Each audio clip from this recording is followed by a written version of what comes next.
Jumpa lagi dengan saya Pendeta Mesnik Atopa. Pertemuan kita kali ini kita akan membahas tentang sahabat semua orang yang tertulis di dalam Matius 15 ayat 14.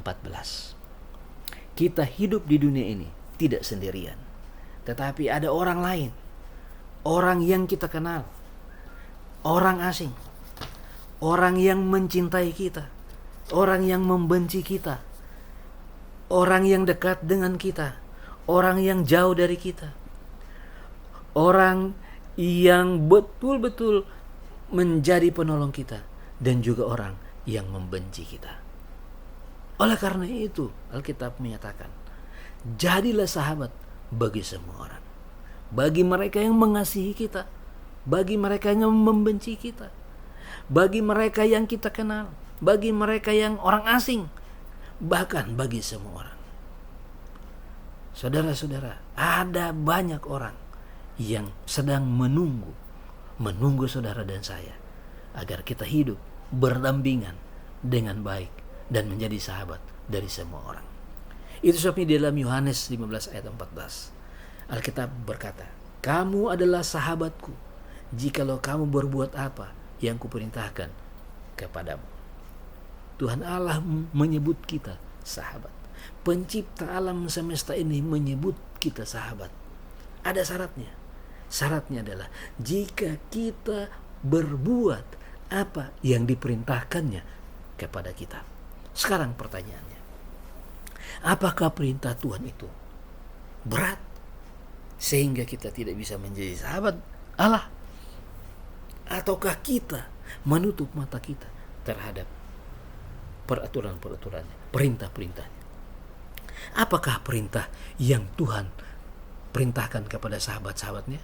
Apakah perintah Yesus kepada sahabat-sahabatnya? Matius 22 ayat 37.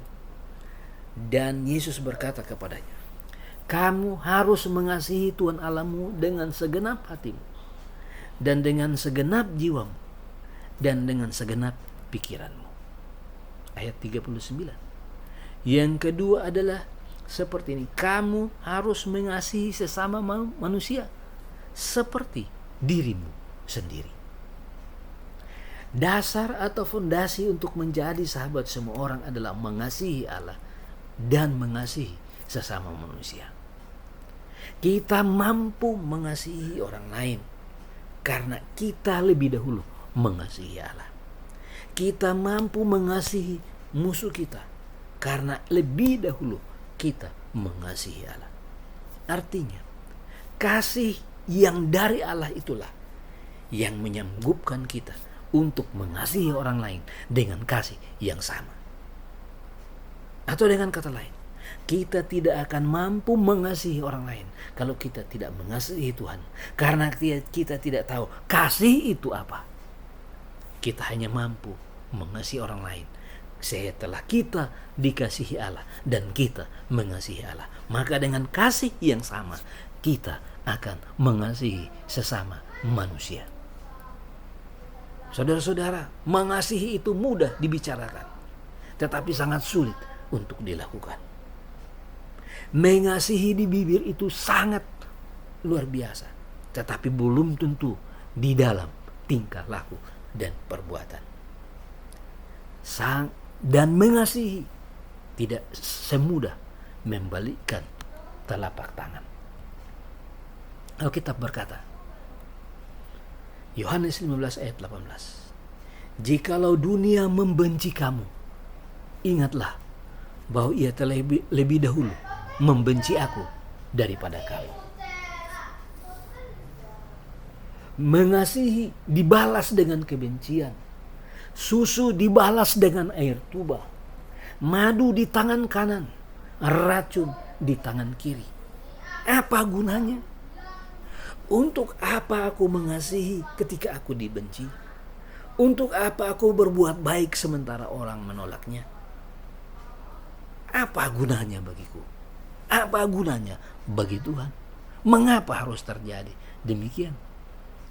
Lukas 6 ayat 22. "Berbahagialah kamu jika karena aku, anak manusia, orang membenci kamu. Dan jika mereka mengucilkan kamu dan mencela kamu serta menolak namamu sebagai sesuatu yang jahat.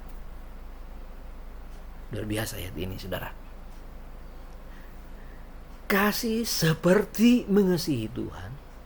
Dan ketika kasih Tuhan itu kita tunjukkan kepada orang lain, maka orang itu akan membenci kita karena dia tidak mengenal Tuhan yang kita sembah itu. Amin.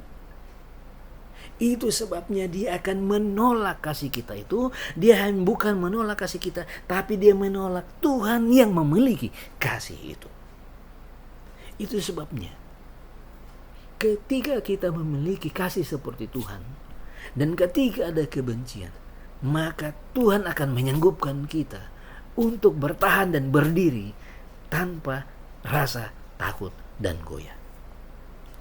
Saudara-saudara, berarti di dalam hidup ini, justru ketika kita berbuat baik, ketika kita mengasihi orang, ketika kita berbuat sesuatu yang baik kepada orang lain dan dia membenci kita karena kepercayaan kita dan ketergantungan kita kepada Tuhan Allah, kita tidak berbuat jahat, tetapi kita sedang berada pada track yang benar. Ketika kita mengasihi Yesus, pada saat yang sama kita dibenci. Bahkan nama Yesus pun dibenci. Namanya saja. Orang belum pernah melihat dia. Orang belum pernah kontak dengan dia. Orang belum pernah berbicara dengan dia. Hanya namanya saja. Orang sangat membencinya. Dan kalau kita mengatakan, aku mengasihi seperti dia, maka kita akan terimbas dengan kebencian itu. Tetapi perintahnya adalah, jadilah sahabat bagi semua orang, walaupun kamu dibenci. Di dalam buku Kisah Para Rasul, kita akan menemukan bahwa para pemimpin agama melarang murid-murid untuk menyembuhkan orang menggunakan nama Yesus. Mereka mengatakan, kami sudah katakan, jangan lagi menyembuhkan orang dengan nama itu. Jangan lagi mengkhotbahkan nama itu. Tetapi murid-murid tetap menyembuhkan dengan nama itu. Tetap mengkhotbahkan nama itu. Dan banyak orang diberkati oleh karena nama itu. Ahli Taurat dan orang Yahudi menyatakan bahwa orang lain di luar Yahudi adalah kafir. Kafir itu tak pantas ditemani. Kafir itu tak pantas diinjili. Apalagi dijadikan sahabat. Saudara, pada saat yang sama seperti ini, Yesus datang untuk merobohkan tembok ini. Yesus merobohkan tembok perseteruan itu. Yesus merobohkan tembok itu dengan bersahabat dengan orang Samaria. Bersahabat dengan pemungut cukai. Bersahabat dengan orang-orang berdosa. Sampai dia mengatakan, aku datang untuk mencari dan menyelamatkan. Bahkan dia menggunakan sebuah ilustrasi. Orang sakit tidak membutuhkan dokter. Orang sehat tidak membutuhkan dokter. Kecuali orang sakit. Petrus dipanggil untuk bersahabat dengan Cornelius, tentara Italia, dan menyelamatkan seluruh keluarganya. Bahkan Yesus memanggil Paulus untuk menjadi rasul bagi bangsa-bangsa lain yang dianggap kafir.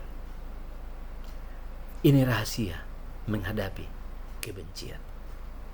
Matius 5:44. Tetapi aku berkata kepadamu, kasihilah musuhmu dan berdoalah bagi mereka yang menganiaya kamu. Bapak, Ibu, saudara-saudara pendengar YouTube dimanapun saudara berada, ayat ini mungkin mengagetkan kita atau menegur kita secara pribadi. Bahwa beberapa waktu yang lalu mungkin kita tidak mengasihi, kita membenci, ikut membenci orang lain. Hari ini Alkitab menyatakan kepada kita, kasihilah musuhmu dan berdoalah bagi mereka. Bahkan berdoa bagi mereka yang menganiaya kamu. Berdoalah bagi mereka yang membenci kamu. Dan Tuhan Yesus tidak hanya memerintah, tetapi ketika di atas kayu salib, Ia mendoakan mereka. Bapa, ampunilah mereka, karena mereka tidak tahu apa yang mereka perbuat. Mari kita doakan orang-orang yang membenci kita, orang-orang yang memusuhi kita, supaya dengan doa yang sama seperti Kristus, Tuhan ampuni mereka karena mereka tidak tahu apa yang mereka perbuat. Tuhan ampuni mereka sebab mereka bukan membenci saya, tapi mereka membenci Engkau yang telah memberikan kepadaku cara untuk mengasihi. Lukas 6 ayat 27. Tetapi kepada kamu yang mendengarkan aku berkata, kasihilah musuhmu, berbuat baiklah kepada orang yang membenci kamu. Saudara, apakah saudara mendengar Yesus? Apakah saudara mendengar Yesus berfirman kepada Anda pada hari ini? Kalau Anda dengar, kasihilah musuhmu dan berbuat baiklah kepada mereka. Lukas 6 ayat 35. Tetapi kamu, kasihilah musuhmu dan berbuatlah baik kepada mereka, dan pinjamkan dengan tidak mengharapkan balasan. Maka upahmu akan besar, dan kamu akan menjadi anak-anak Allah yang Maha Tinggi. Sebab ia baik terhadap orang-orang yang tidak tahu berterima kasih, dan terhadap orang-orang yang jahat. Ajaib, saudara, bahwa Yesus mengajarkan kepada kita supaya kita berbuat baik kepada semua orang, termasuk kepada mereka yang jahat, termasuk kepada mereka yang membenci kita, termasuk kepada mereka yang memusuhi kita. Hidupkanlah sebuah kehidupan yang penuh dengan persahabatan di atas muka bumi ini. Tetapi kamu, kasihilah musuhmu dan berbuatlah baik kepada mereka. Roma 12 ayat 21. Janganlah kamu kalah terhadap kejahatan, tetapi kalahkanlah kejahatan dengan kebaikan. Saudara, ketika kita berbuat baik, maka lama-kelamaan kejahatan itu akan berakhir.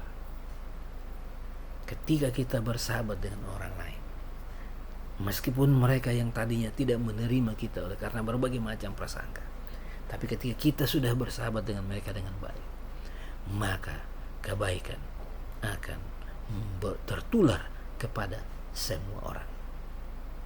Pertanyaannya, apakah Anda sudah siap jadi sahabat semua orang? Mari kita berdoa. Bapa di sorga, kesempatan ini kami mau menjadi sahabat bagi semua orang, bagi mereka yang kami kenal, bahkan mereka orang asing, orang yang mengasihi kami dan orang yang tidak mengasihi kami, supaya banyak orang menjadi sahabat kami dan menjadi sahabat Kristus. Di dalam nama Yesus, Tuhan dan Juru Selamat kami. Amin. Tuhan Yesus memberkati kita semua.